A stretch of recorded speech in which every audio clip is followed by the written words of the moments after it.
I recently just spent way too much money on one of those helical spiral cutter heads for this jointer. This is a Jet, older model, and I just want to make this video to determine, hey, was it worth it? Did I spend way too much money? I'm a casual woodworker. I just make silly little YouTube videos to inspire some of you guys that are in that same boat. Maybe you have a jointer. Maybe it's got those traditional 3 knives rotating in there and you've been thinking about buying and splurging on one of those helical head things. Well, I did it. So maybe you can watch this video to determine, should I do the same? But first, let me make a couple test cuts with the 3 knives in here because I want to have something to compare it to. I'll even show you the installation because I couldn't find too many videos on this specific Jet model. So let's just let's dive into it. The first thing that we're going to try out is with the 3 knives that are already in here. We're going to use some like 2x4 pine or just some construction grade lumber. I first need to take off the blade guard because I just want to show you what the cut looks like. And it's also a step that I'll need to do when I need to replace and install the new spiral cutter head.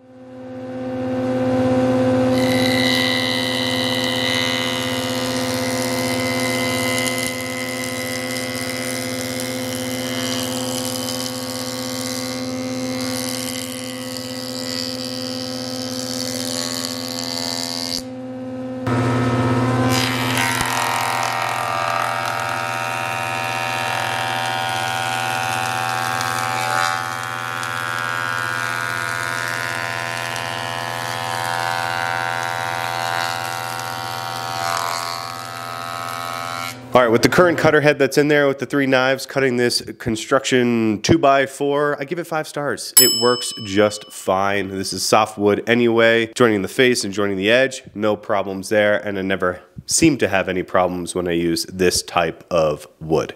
Let's try poplar.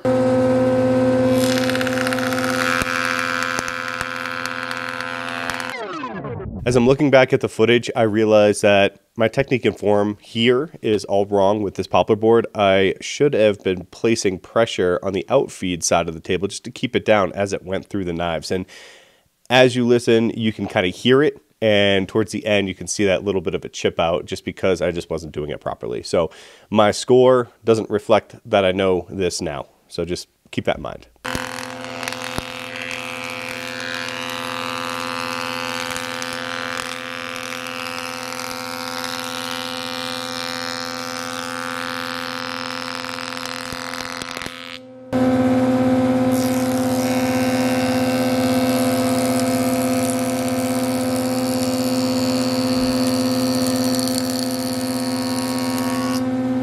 For this poplar board, I'm going to give it a 3.5 out of 5 stars, only because the face gave me a little trouble when I was jointing it, but the edge went along just fine. So next, let's try some hard maple.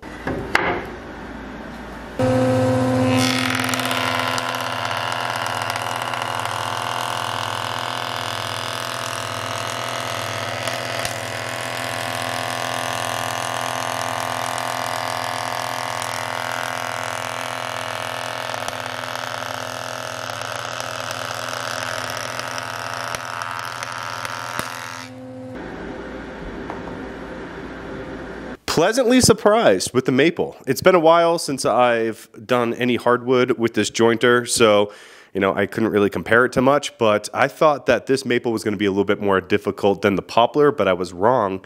It actually went through really nicely. The edge went through perfectly.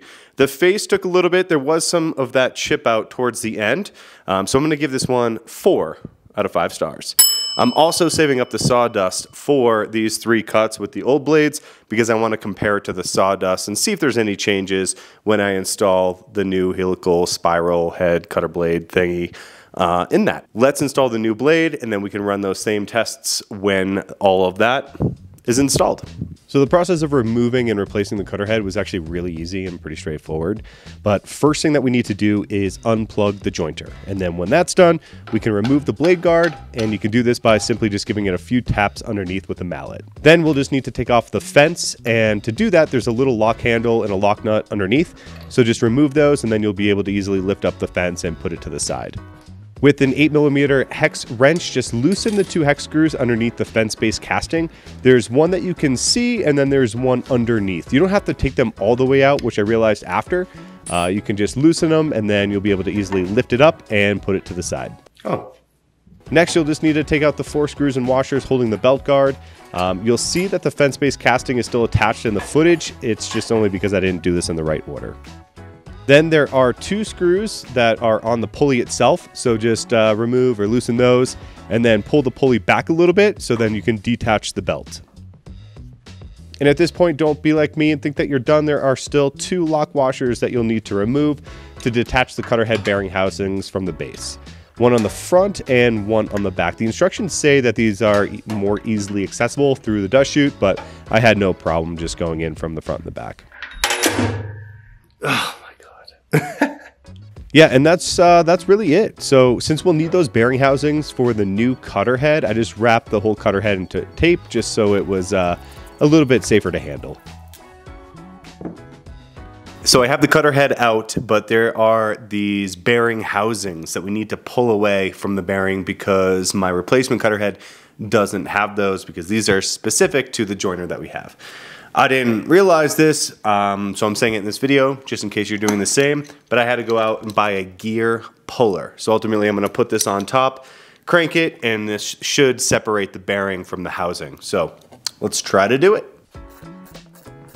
So this gear puller worked all right. My only problem is that the little claws that go underneath, just so they can secure, were a little bit too thick. So if you're gonna buy one yourself, try to find something that just has them a little bit smaller so they can fit in there nicely.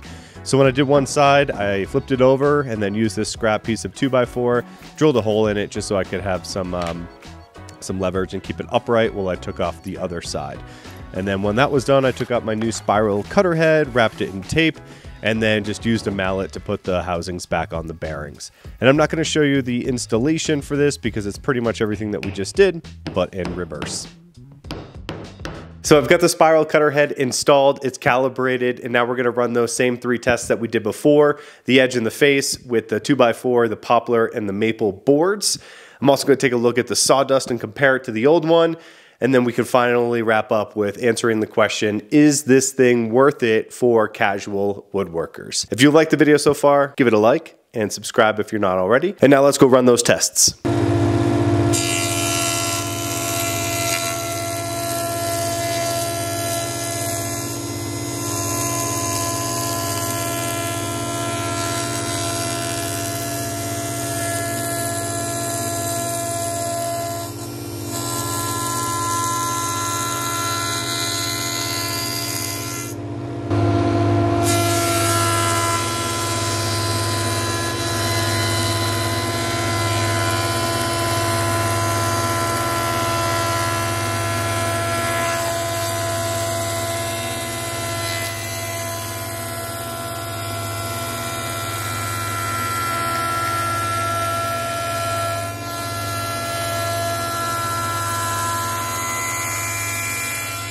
Right off the bat, you can hear a major difference between how each one of these boards passes over the different knives. So listen closely to the traditional 3 knives that we did earlier. And now listen to the new spiral cutter head.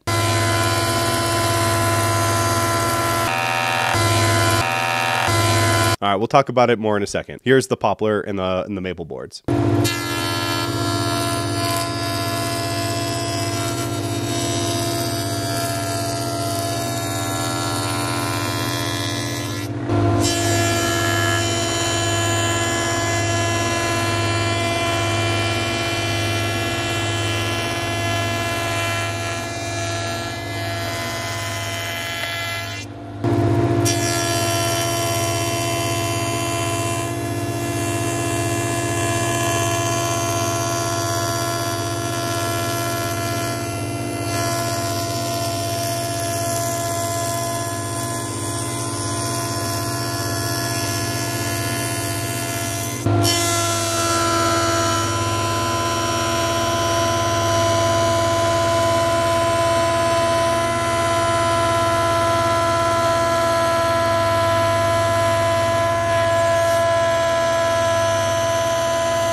To wrap up this video, there's no question that the spiral cutter head is better. When you look at the sawdust, you can tell. With the old knives, it was all, there's a bunch of chips in there. It was inconsistent. When you look at the sawdust for the new one, it's just all fine. It's condensed. It's consistent.